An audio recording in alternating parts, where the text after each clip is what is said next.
To defeat the bugs, we must catch the bugs. We must defend on all fronts to ensure they're caught early and often.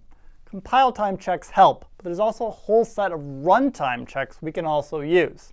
That's where StrictMode comes in, offering a set of runtime checks you can add to your debug builds to catch potential issues before they hit your users. I'm Ian Lake, and I'll walk you through two of my favorite StrictMode features that go beyond performance checks and help you build better apps. So if lint checks are the Android-specific compile time problems you can tell you about, StrictMode is the runtime equivalent, pointing out issues that we can detect at runtime so you can fix them early. Much of StrictMode is performance-focused. The other Ian does a great job talking about those features in his video, as well as the basics of StrictMode. But I'm not here to rehash that. Instead, let's talk about the cool new stuff, like VM policies detect file URI exposure. If you're sharing content with other apps, you do not want to be using file URIs. They require storage permissions, and they can't cross between users, and, well, just watch my dev bite on sharing content.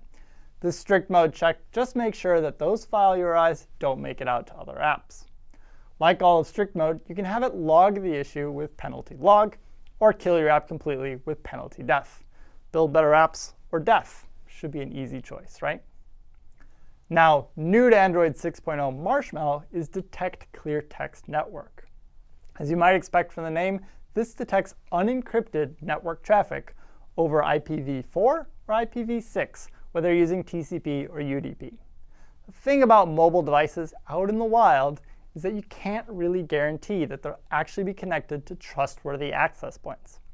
Risking the security of your users' data or the communication to your server is the last privacy nightmare you want to deal with on launch day. So detect it early and encrypt your network traffic. One thing to keep in mind, you may find false positives when using start TLS protocols or HTTP proxies. Something to be aware of is StrictMode starts killing you when you're in fact doing it right. Now, with your app creating extra logging and being killed and all that, you probably want to keep in mind that StrictMode should only be enabled for debug builds. The easiest way to do that is by wrapping your StrictMode calls in a build config debug check, which is automatically set to false on release builds. There's a lot more to explore with StrictMode, but detecting file URIs and clear text network traffic can be extremely useful in finding issues before they're experienced by your users, giving you that extra peace of mind that you're building better apps.